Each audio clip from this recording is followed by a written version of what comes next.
Hey there, thanks so much for joining us at another Inside Look with the cast and crew from the First Step movie with Studio 220 Films. And today we have Josmery Mulvahill, who played Alison in the movie. Hey Josmery, thanks for joining me today. Oh my gosh, I'm so excited to be here. Thanks for having me. Absolutely. Okay, so we want to dig into all the backstory. Now I know you're a woman of the stage and the arts, but was film or doing movies part of your repertoire and your expectations? When I was younger, absolutely not. Okay. I've been a singer since a little kid, but the actual film world, I love watching movies since I've been a kiddo, but never imagined myself in one until I think it was I was pregnant. It's a funny story. I was pregnant, 7 months pregnant with my second child, and so this was about 4 years ago, and I went to a local scouting event in our city that I saw some flyers for, and I'm a music teacher, and this had to do all with children and being family friendly, and I honestly thought it was a gag.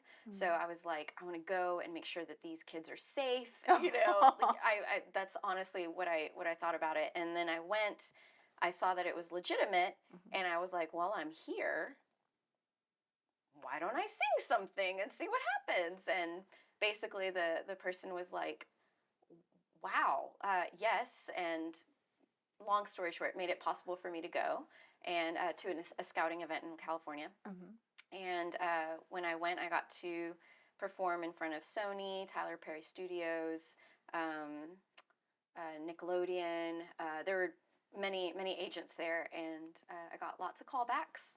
And the thing was, I was again 7 months pregnant, so I realized that I had to make a decision. Do I want to move to a big city?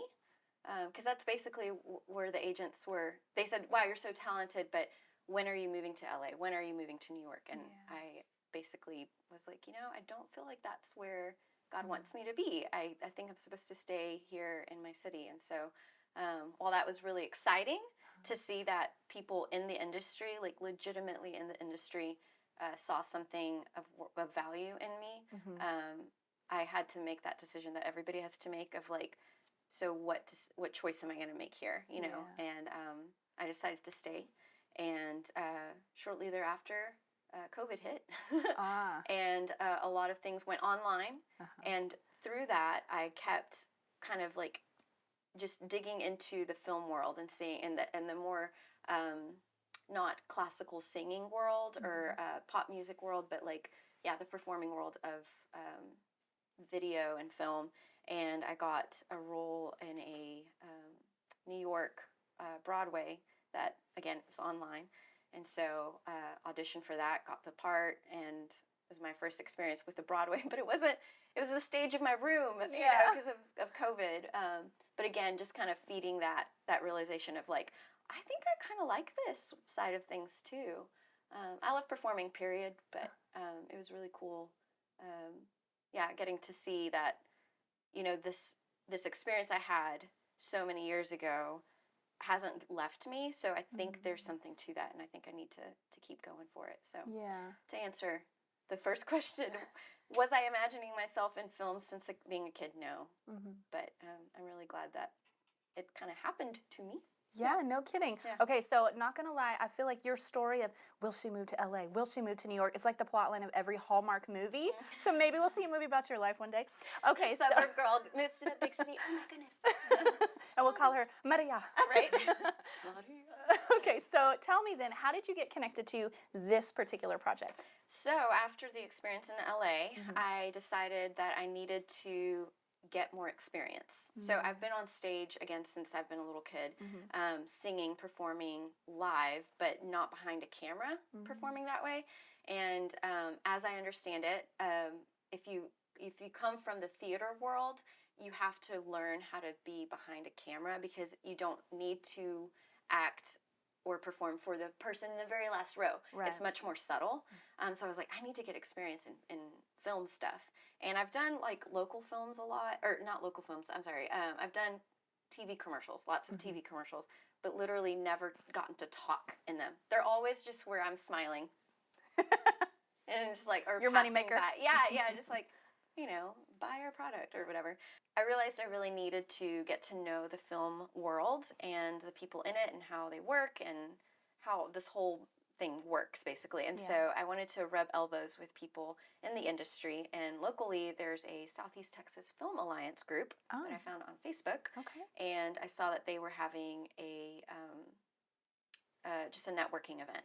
And so actually, it was you and Donna. Oh, yes. Yeah. We invited you and took you. You invited me. That's right. Yes. And That's you were like, we're all going here. You should come. So I came and met people that I never knew. Met Travis. I remember meeting Travis. That's right. And I thought, I hope something turns of this, you know. So I just stayed connected with the Facebook group, and I would just every so often get on and just kind of see what was going on. I remember after I went to the Southeast Texas Film Alliance, I got on the page. Shortly thereafter, I actually kind of unplugged from social media.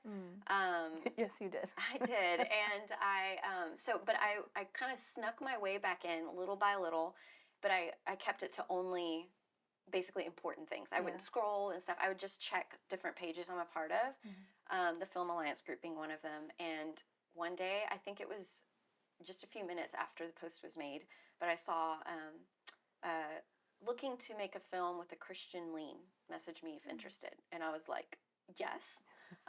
So I just, without looking for what they were, or not, without even asking what they were looking for, I just sent an email with like, here's my resume, here's my, just all the things, and immediately got a response and was like, we feel like we've been praying for you, like we've been praying for someone like you to be a part of this, like, and then just the conversations kept rolling, and I ended up with the part of Alison, which was really, really cool. I'd read the script.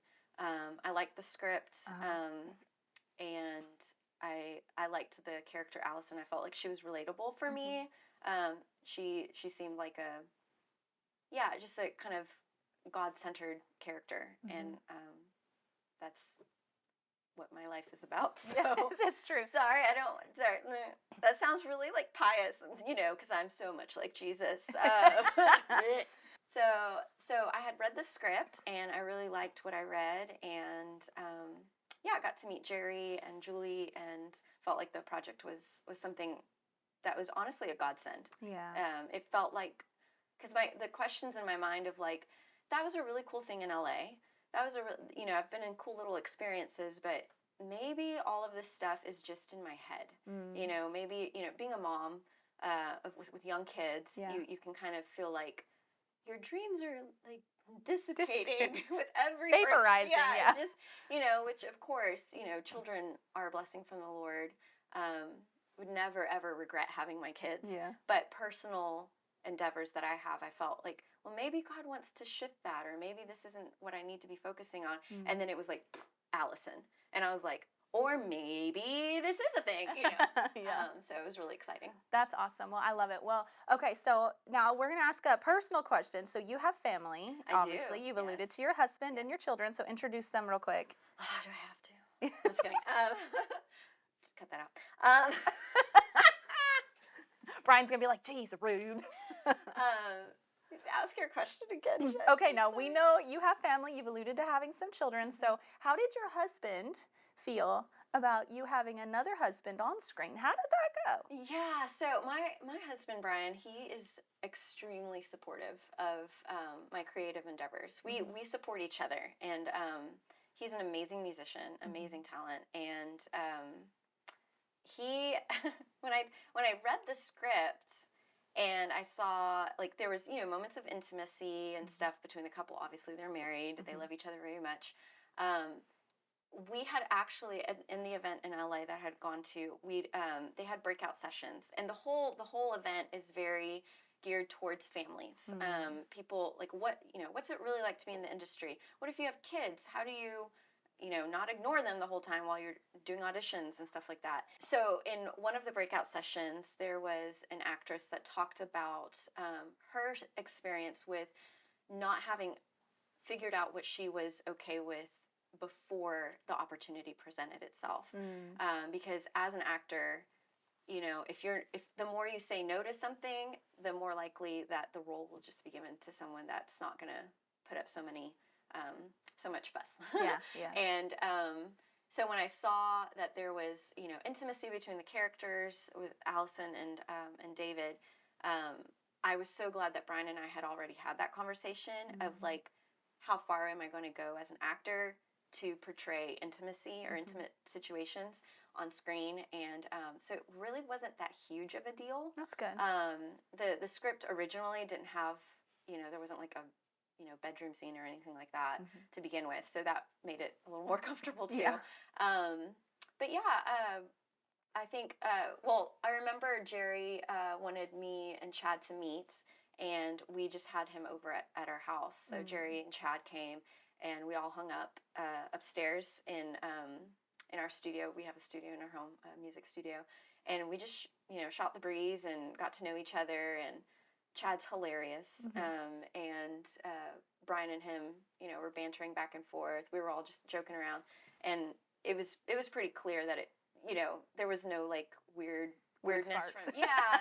Chad's very professional, Yeah. very professional, and a comfortable person to be around. So, so yeah, I mean, it was, there were a couple of conversations, like just the, you know, like kind of like, wow, this is our lives. Like, I'm about to be on a film and like, you know, kiss another man, you know, on the forehead in this movie. Like, never thought this would happen. You know, like that's not something you think about when you're getting married to somebody. So did Brian, like, was he there when you guys were filming, or did he like say, I don't really want to watch, or I mean, like? I remember he was there for one of the scenes. I think there's a scene in the dining room, and he was there. Actually, him and Chad's wife, Lainey, were there, and I think we made some jokes behind the scenes about some stuff. Yeah, but. He wasn't on set a lot. Yeah. Okay. So, well, I love that he's one of your most supportive. How do your kids feel about it? Do they understand the concept? Mommy's going to be on the TV screen. So it was actually really sweet. There was a time. So one of the filming, one of the days that we shot, it was actually my oldest daughter's birthday, and I remember the whole crew just like blessed our kids. Like they brought like presents and saying happy birthday, and so my kids were just like, they thought it was a party. Yeah, of course. They thought the film day was like a big party for them. So Brian took, you know, we had cake and stuff, and then he took them back out to the park or something like that. But they loved it, and I don't think they fully understand that I'm in a movie. Yeah. But one day they'll see it. Yeah. I feel like the subject matter is a little heavy for a 7-year-old. Sure. And a 4-year-old. He definitely wouldn't stay still enough to watch it. Yeah. There's not enough like colors and moving Moving happy parts. characters. Yeah. So. Okay, so what would you say? I mean, you mentioned that you guys cut up a lot behind the scenes. You guys had a lot of fun together. Yes. What is like a funny memory that you have from the film process? Oh my gosh. So it was one of my favorite memories is probably from the first night where I filmed. It was late at night, so I was already exhausted, and you know, you get like kind of goofy when you're really tired. And Chad, I know, had a really emotional recording session that day. And so my scene was like I think it was the very last thing that they needed to film. I don't know about that, but anyway, so it was in a very intense moment in the film, and I was supposed to be very still and support the scene. I don't want to give away too much, so I can't say. But in any case, it was supposed to be a very quiet scene, and Chad was being such a goofball in between takes, to where like all I needed to do was just kind of be in the moment, and I could not hold it together. I kept laughing, so much so that at one point, like again, this was my first time on a film set ever, a real film set like this, and I just like shouted out. I was like, can we not be funny when we're not supposed to be funny? Because I was having such a hard time with it. And then everything got extra serious. I think Travis like pulled the reins in on all the crew, and but yeah, we still laugh about it about that scene. I wish that I could say all the details. But I know, it's hard. afterwards, maybe. Afterwards, Yeah. maybe when we interview everybody at the red carpet. Yeah. Okay, so what was the hardest scene for you? Like hardest, either emotionally, probably emotionally, or even acting wise. What was the most challenging scene? Or even what was your experience? Maybe you can't tell us the whole scene, but what was your experience in that scene? So as a performer in classical music, and also as a songwriter, for my songs thus far have been very personal. They're written from an experiential, is that the right word? From my experience. They're written from my personal experience. So all of my art is very, like, it's me. This has been the first opportunity that I've had to not be me or not draw from personal experience, but to like try to play a character, someone separate from myself. Obviously, you draw from your own experiences to some degree, but I want to be able to become the character versus like the character just, oh, that just looks like Josmery on a film, you know? Yeah. And there was this one scene where I think I was delivering it how I would talk to my husband, which is a little sass, a little like, are you serious right now? Like, slap, you know? And Jerry kept redirecting me and saying, I don't see Alison doing that. I see this, and more softness, which is not my go-to. Softness and like, oh, you poor thing, you're going through things. Like, that's not my first thing. I mean, you're Latina, so. Yeah, you know, it's part of the spice. But yeah, so I had to basically like really dig deep and go, okay, don't deliver this how like I would talk to my husband, you know. And I think that was more difficult for me than the rest of the scenes. Having to get outside of yourself a little more. Yeah, And make it believable. Yeah. Because in my mind, I'm like, but I don't think this is how you should, like, I don't think a wife should say it this way. I think that she should be like, get over it. That's not how Alison would talk. So was there therapy sessions after the filming of the movie? Right, yeah. So now we discussed how you're a musician. Did your music, or even your husband's musical skills, you guys have the recording studio and all this stuff, did any of that come into play with the movie? Were you able to use that to serve the movie at all? Oh, yeah.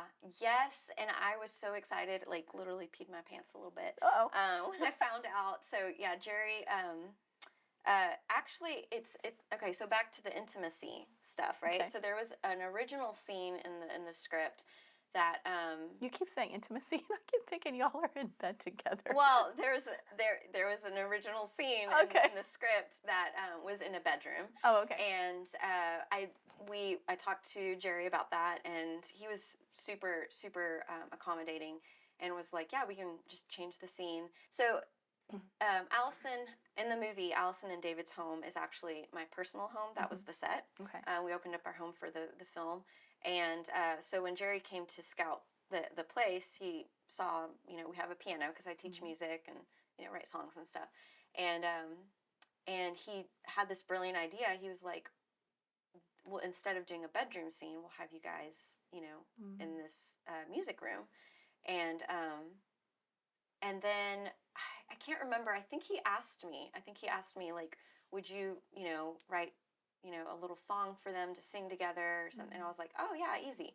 And I remember like working on it one day, and it literally took me like 3 to 5 minutes. I was just, because I didn't know Chad. I didn't know like his musical ability. So I was thinking to write something that these characters can play together.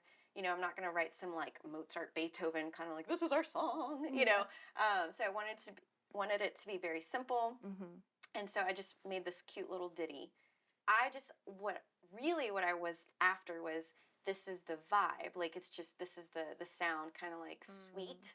You know, it wasn't like, here's the song. Yeah. It was just an example. So I sent it to Jerry and Julie, and I was like, hey, something like this. And they sent back, they're like, we're in tears. It's perfect. I was like, wait, no, hold on. Like, this isn't like the song. I can write something better. They're like, no, it's perfect. And I was like, okay, I like your movie, you know? So, kept the little ditty, but I didn't feel like that, like Alison and David's song had much more else to say. Mm. And so the rest of it, I just suggested it be, just beautiful music, basically. And that's where Brian comes in. He's a fantastic composer. He can take my ideas and then just keep unveiling new layers to them. Wow. And so he produced that song out. And then there was another song that I started writing from the perspective of David's character. And I originally thought that this song would be the song that they would have in the wedding scene.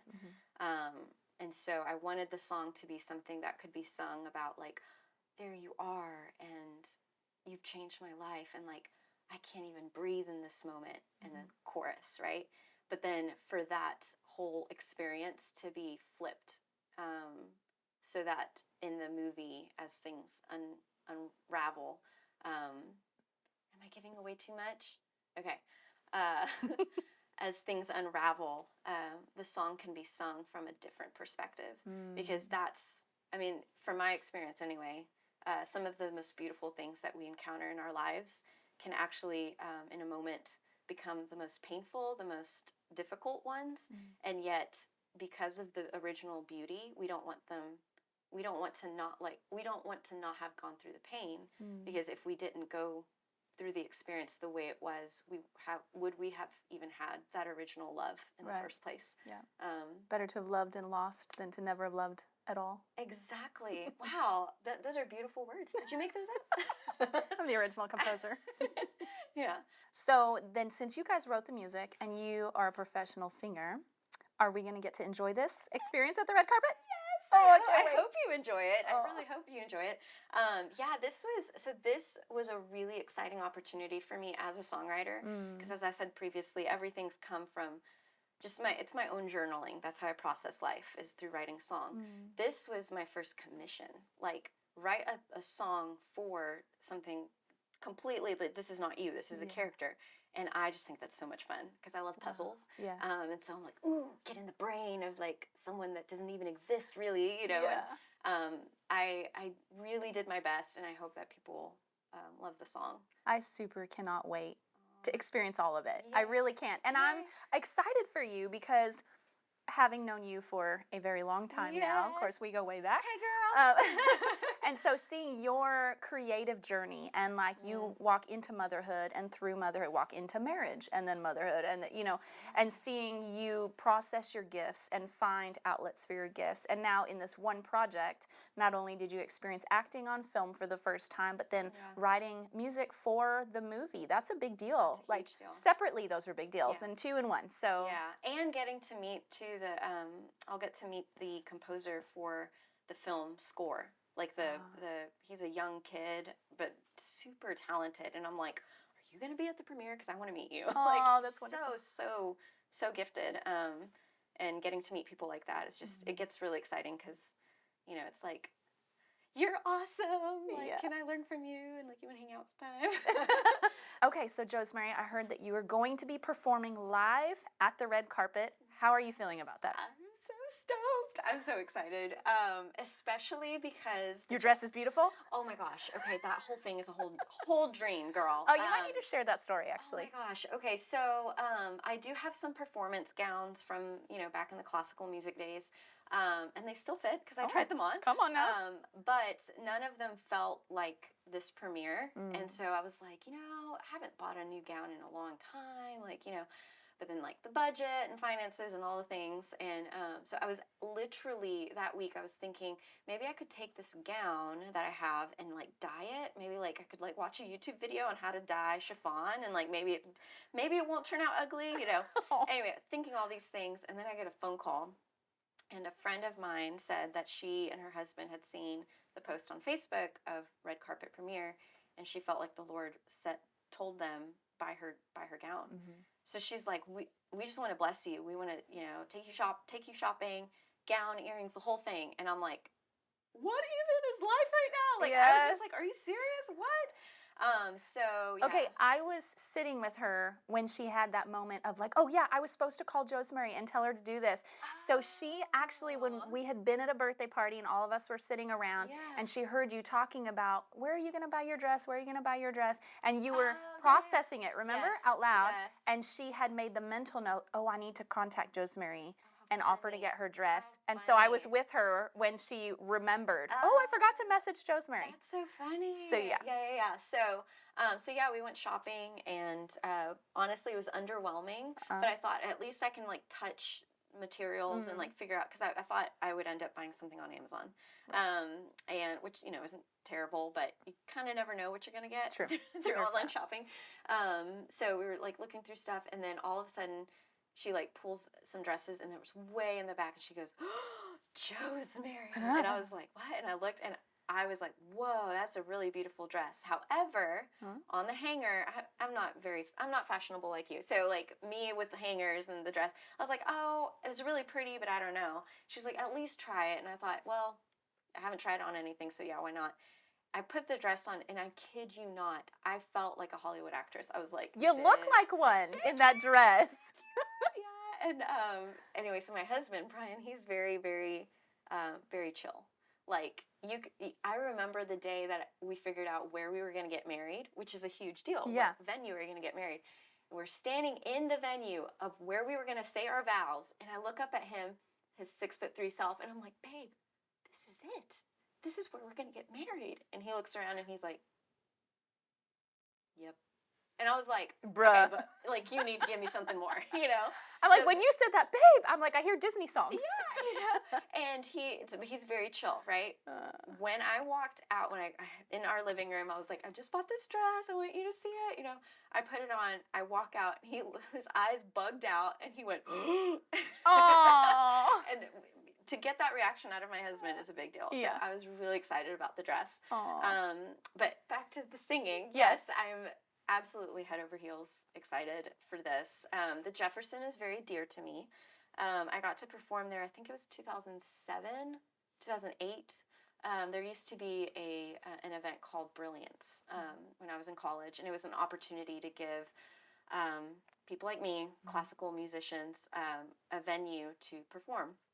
And I remember one of my aunts and I think a few other of my family members all like threw money in a pool to buy me a gown for this event, and that was the last time I got to perform at the Jefferson.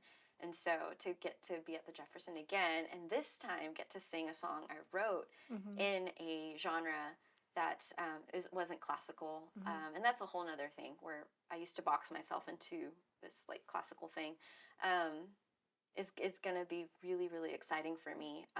I really, really hope that the words of this song hit hearts, and like it's not obviously it's for the film, but the message of the song is for pretty much everybody. I think I want it to resound with everybody, and to have the opportunity to like sing and hopefully help people process their soul in such a way that is priceless to me. Yeah. So. Well, and I love how full circle it is. You're singing in the same place and had the same experience. Someone else providing you with your gown. It's like, look how the Lord like makes sure all the pieces are there for you to have a great experience. And it's also where my husband finally realized that he needed to get with me, because I liked him before he liked me. And when I performed at the Jefferson years ago, it was his uncle actually came to see me perform as well, because Brian played for me while I performed and for one of the songs.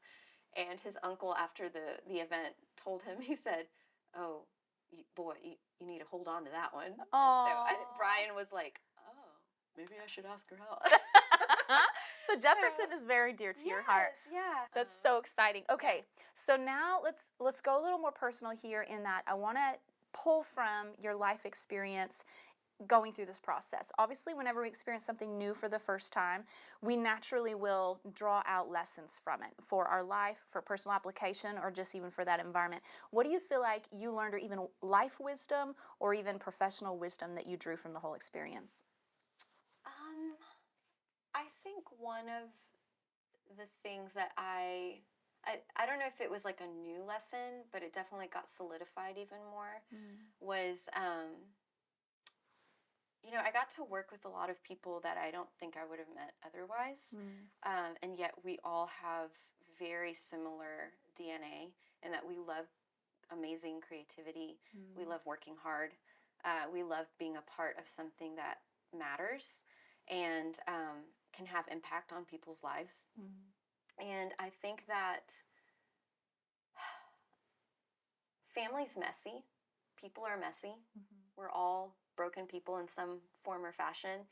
And I think that anything that's worth doing takes grit, and but it also takes humility. It takes patience. It takes there's a phrase a group of my friends would always say, to call out the gold in people. And I think when you're on set for a really long time, you haven't eaten, you're tired, it's like cabin fever a little bit. Yeah. You know what I'm saying? And like, I'm still looking at your face. yeah. And I think I love people watching, and I can observe how different people handle different situations, and learning how to serve others so that the best of them, that gold, can shine, rather than it become, something rather than things be difficult in difficult situations. I think that in our area, there's a mindset that creatives, we all know exists, and I think there has not been one person that's truly gifted here in Southeast Texas that hasn't observed this like mindset of, well, it'll always be like this, or well, it can't be this because, kind of like ho-hum. Small-mindedness. They haven't observed that, and they haven't wanted to break that. But as an individual, it feels impossible. It feels like, you dream, and you try to convince other people, but that ho-hum mentality feels like a big monster, and it's like, how am I ever gonna? And then the temptation, I suppose, is to kind of just give into it and be like, well, there you go. Like I was saying earlier, for my own life, I thought, wow, I got to go to LA, Tyler Perry Studios, Sony. Others were like, hey, like, we want you to move to LA. We want you to move to New York. We want, and I'm like, was that just a fun thing? But, well, I'm a mom now. There go my dreams, and you have to fight it. But being able to be surrounded by other creatives who are willing to fight it with you, that's a really big deal. But the only way that that's going to happen is if, back to what I was saying, you walk in that patience, you walk in that that grace for being human, and reminding people, like, what are we after? It's not just, we're trying to make a great film. We're literally trying to be a part of the change, because we really do believe that there's talent here in our area. And if there's talent, then we all need to link arms, right?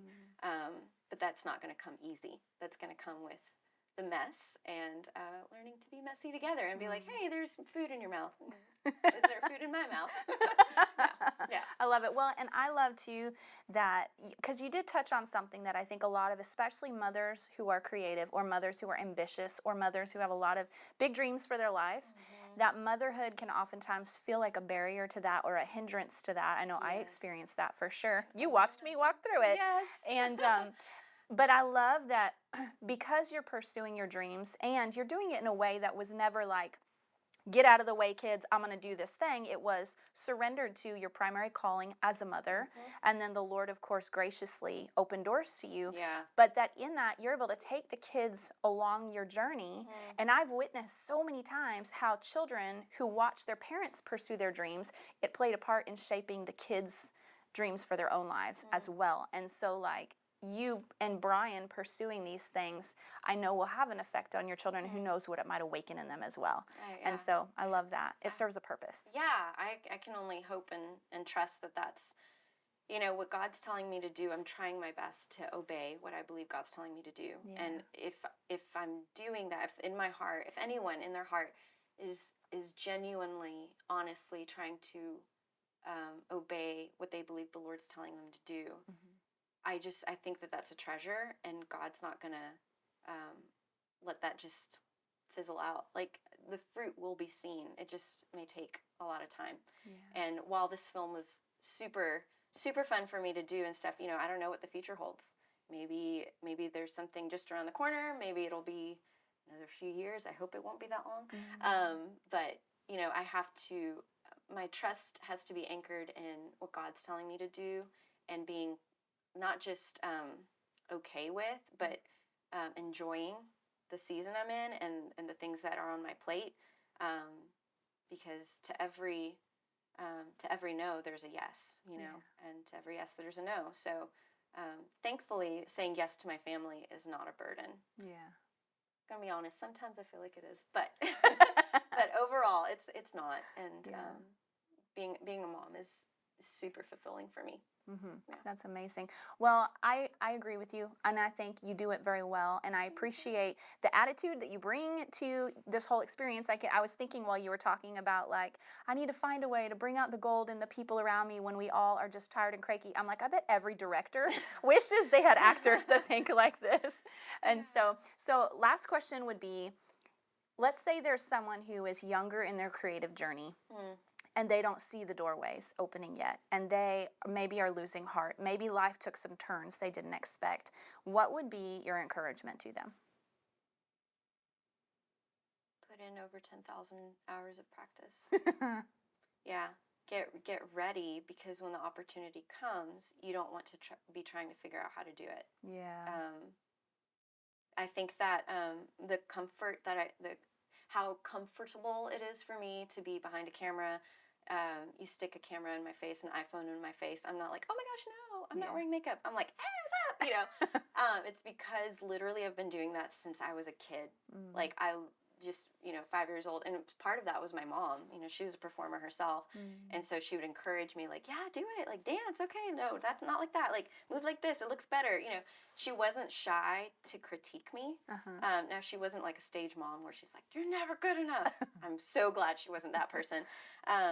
But being able to, okay, so what do you love? Let's say that, like my daughter, she loves building Legos. She's all about engineering. And of course, she's 7, so I'm constantly telling her how great she is, which is true. She really is very talented. At the same time, I'm not going to shy away from, this is the areas you need to grow, or like, okay, now you know about this kind of, rotor whatever, let's learn about this one, So if you're waiting for the doors to open, I mean, good night. Like, the generation we live in, YouTube, all the amazing apps, you get like 30-day free trial for like everything nowadays, like, do the things and like, don't waste your brain cells just flipping through, TikTok or YouTube or whatever, just to like numb your brain. If you're going to flip through something, let it be something educational. Yeah. Get really good at what you're passionate about. And then I think too, just learn to have character. Another phrase I remember that is just one of those things I keep in my pocket is that talent will take you to places you've never been, but character will keep you there, like talent never could. So you could be a really talented person, but if you're not a person that people want to be around, that you make the atmosphere more enjoyable, it's going to be really hard to be in any industry, not just film, just keeping a job. So I think those two things: work really hard, get really good at what you love, or what you want to be involved in, and then make sure that you're also developing yourself as a person, to where you care, you empathize, you make the world better, just because people matter. Yeah, that's awesome. Well, thank you so much for sharing your story. I've enjoyed hearing about your process even more, and I look forward to seeing you at the red carpet and hearing you sing. Yes, Karen. Well, thanks so much for joining us for another round of Inside Look with our cast and crew from The First Step. We will see you guys in the next interview, and make sure that you're following us on social media, that you are checked in over at the website, and that you are on our email list so that you can stay in touch with any future projects. We'll see you guys next time.